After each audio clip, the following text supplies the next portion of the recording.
যাও যাও যাও চলে যাও ও চলে যাও বেকার থাকো নি, যাও চলে যাও। বেকার তোমাদের মাথা, তুমি নিয়ে চলে যাও। বেকার এখানে আনুনি, এটা কুরবানির হাট। মালগুলো বেঁচে চলে গেলে আমাদের মুসলিম ভাইরা কিনলো,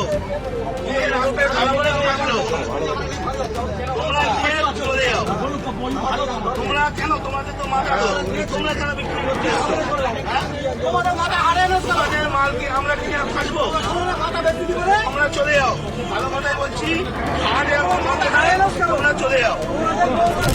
बकरीद के त्योहार से ठीक पहले पश्चिम बंगाल में एक बहुत बड़ा राजनीतिक और धार्मिक बवंडर खड़ा हो गया है। सूबे में हाल ही में बनी नई सरकार ने पशुवध को लेकर साल 1950 के पुराने कानून को सख्ती से लागू करने का फैसला किया। सरकार के इस कड़े रुख ने राज्य में एक ऐसी बहस को जन्म दे दिया जिसकी राजनीतिक ही नहीं बल्कि अब गहरे धार्मिक और आर्थिक पहलू भी सामने आने लगे हैं। लेकिन हैरान करने वाली बात यह है कि बंगाल से उठी इस विवाद की लहर का असर अब पूरे देश में देखने को मिल रहा है, जिससे इस बार बकरीद की पारंपरिक रौनक गायब नजर आ रही है। पश्चिम बंगाल की नवगठित शुभेंदु सरकार द्वारा कानून को सख्ती से लागू करने के बाद उलेमा, इमामों और मुस्लिम समाज के संभ्रांत लोगों ने एक बड़ा और चौंकाने वाला कदम उठाया। कानून और सामाजिक संवेदनशीलता को देखते हुए मुस्लिम धर्मगुरुओं ने इस बार गाय की कुर्बानी न देने की खास अपील की। कई मुस्लिम बहुल इलाकों में ऐसे वीडियोज और तस्वीरें सामने आई जहां लोगों ने साफ कह दिया कि वो इस बार गाय और बैल की कुर्बानी नहीं करेंगे। इंटरनेट पर एक वीडियो काफी वायरल हो रहा है जहां कुर्बानी के बाजार में गाय बेचने आए एक हिंदू व्यापारी को स्थानीय मुस्लिम युवाओं ने आगे बढ़कर टोक दिया और मवेशी वापस ले जाने को कहा।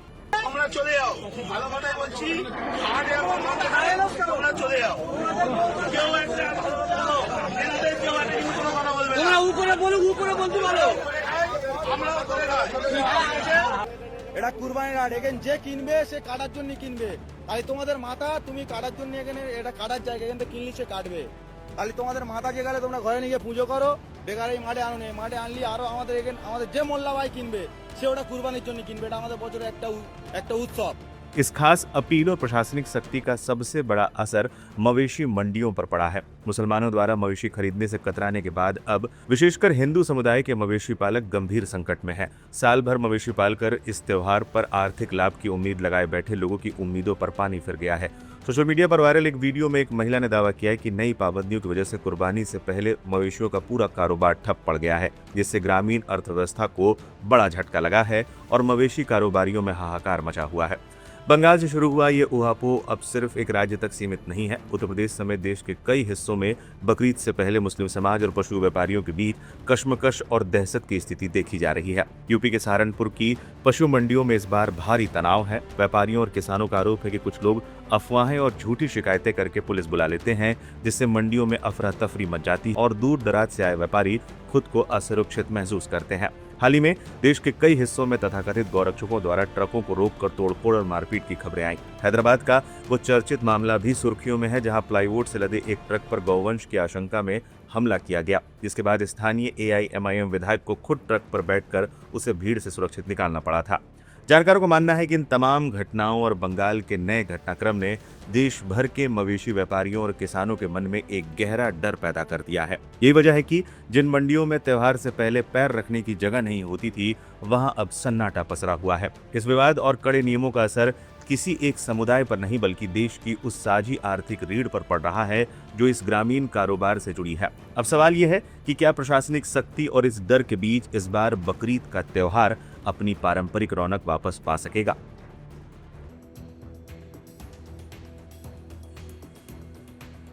पश्चिम बंगाल में बकरीद से पहले कुर्बानी को लेकर बड़ा विवाद खड़ा हो चुका है। राज्य सरकार के नए नियमों पर मुस्लिम संगठनों और विपक्षी नेताओं ने सवाल उठाए हैं। मामला कलकत्ता हाई कोर्ट तक पहुंच चुका है, जहां अदालत ने सरकार की अधिसूचना पर रोक लगाने से इनकार कर दिया।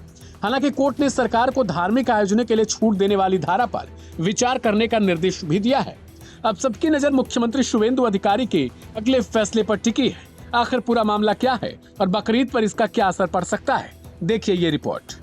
पश्चिम बंगाल में भारतीय जनता पार्टी की सरकार बनने के बाद कई प्रशासनिक फैसले चर्चा में रहे। अब बकरीद से पहले पशु वध से जुड़े नियमों पर जारी नई अधिसूचना ने राजनीतिक और धार्मिक बहस को तेज कर दिया है। दरअसल राज्य सरकार ने 13 मई को पशु वध नियंत्रण अधिनियम 1950 को सख्ती से लागू करने से जुड़ा आदेश जारी किया है। इस आदेश के मुताबिक किसी भी पशु वध के पहले सर्टिफिकेट लेना अनिवार्य होगा। सरकारी नियम के मुताबिक प्रमाण पत्र सिर्फ उन्हीं पशुओं के लिए जारी किया जाएगा जो या तो 14 साल से अधिक उम्र के हों या फिर बीमारी, चोट अथवा अन्य कारणों से अक्षम हो चुके हों। यहीं से विवाद शुरू होता है। मुस्लिम पक्षकारों और याचिकाकर्ताओं का कहना है कि इस्लामी मान्यताओं के मुताबिक कुर्बानी के लिए स्वस्थ जानवर का चयन किया जाता है। उनका तर्क है कि बीमार, घायल या अक्षम पशुओं की कुर्बानी धार्मिक मानकों के अनुरूप नहीं मानी जाती। इसी मुद्दे को लेकर मामला कलकत्ता हाईकोर्ट पहुंचा। सुनवाई के दौरान याचिकाकर्ताओं की तरफ से अदालत में कहा गया कि नए नियम लागू रहने की स्थिति में बकरीद पर सामान्य तरीके से कुर्बानी प्रभावित हो सकती है। हालांकि सुनवाई के दौरान हाईकोर्ट ने सरकारी अधिसूचना पर रोक लगाने से इनकार कर दिया था। साथ ही अदालत ने यह टिप्पणी भी की कि गाय की कुर्बानी इस्लाम का अनिवार्य हिस्सा नहीं है। लेकिन मामले में एक और अहम मोड़ तब सामने आया जब याचिकाकर्ताओं ने अदालत से पशु वध नियंत्रण अधिनियम 1950 की धारा 12 के तहत राहत की मांग कर दी।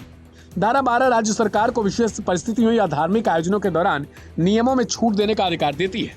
याचिकाकर्ताओं ने मांग रखी कि बकरीद को देखते हुए इस धारा के तहत विशेष छूट दी जाए। इस पर हाईकोर्ट ने राज्य सरकार को निर्देश दिया कि वह धारा 12 के तहत वाली मांग की छूट पर विचार कर फैसला ले। मुख्य न्यायाधीश की अध्यक्षता वाली पीठ ने कहा कि सरकार इस संबंध में कानून के मुताबिक निर्णय ले सकती है। अब पूरा मामला मुख्यमंत्री शुभेंदु अधिकारी सरकार के फैसले पर भी निर्भर करता है।